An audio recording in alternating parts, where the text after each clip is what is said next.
তামুলপুৰৰ কচুবাৰীত স্থানীয় কচুবাৰী যুৱ সংঘৰ উদ্যোগত ডাক্তৰ কংকন চন্দ্ৰ ৰাভাৰ বাকৰিত আগন্তুক 12 মে তাৰিখে দিনজোৰা কাৰ্যসূচীৰে 49 সংখ্যক বহাগী উৎসৱৰ ব্যাপক আয়োজন কৰা হৈছে।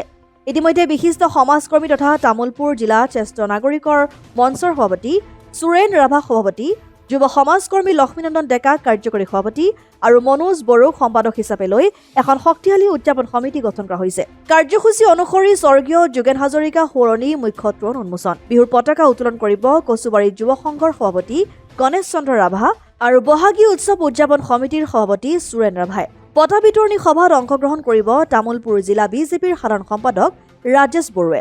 আবেলি 2 বজাত প্ৰদৰ্শনী বিহু উদ্বোধন কৰিব বিটিআৰৰ পাৰিষদ হেমন্ত কুমাৰ ৰাভাই। নিশা 9 বজাত প্ৰয়াত তাৰাশ্ৰী ব্ৰহ্ম সোঁৱৰণী সাংস্কৃতিক সন্ধিয়া উদ্বোধন কৰিব বিটিআৰৰ মুখ্য কাৰ্যবাহী সদস্য প্ৰমোদ বড়োৱে। সাংস্কৃতিক সন্ধিয়াত অসমৰ গায়িকা নিৰ্মালী দাসে গীত পৰিৱেশন কৰিব। অন্যহাতে প্ৰদৰ্শনী বিহুত তেজপুৰৰ বৰহমথুৰিৰ বিহুৱা দল, হাজোৰ ৰাংঢালী বিহু হুঁচৰি দল, আখৰা ছোৱালী বিহু হুঁচৰি দল, বাৰাংগাবাৰী খেৰাই আফাদ আৰু সাগৰিকা বিহু হুঁচৰি দলে অংশগ্ৰহণ কৰিব।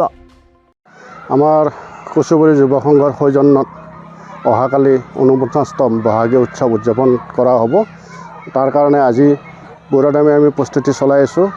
অহাকালিৰ কাৰণে আমি পতাকা উত্তোলনৰ সমৰসজ্জাবিলাক কৰিছোঁ, সাজ সজ্জাবিলাক কৰিছোঁ পতাকা উত্তোলন।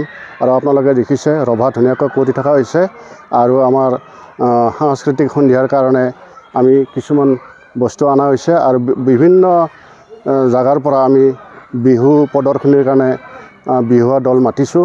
তেখেতসকলৰ কাৰণে আমি 2টা বজাৰ পৰা আমি বিহু উদযাপনৰ কাৰণে বিহু প্ৰদৰ্শনীমূলক আমি দেখুৱাম। আৰু লগতে আমাৰ এই অঞ্চলৰ ৰাইজক আমি আশা কৰিছোঁ যাতে আমাৰ এই বিহু উৎসৱত যাতে ভাগ লয় আৰু আমাক উৎসাহ উদ্দীপনা দিয়ে, তাৰ কাৰণে আমি কামনা কৰিছোঁ। অসম আদিত্য, তামুলপুৰ।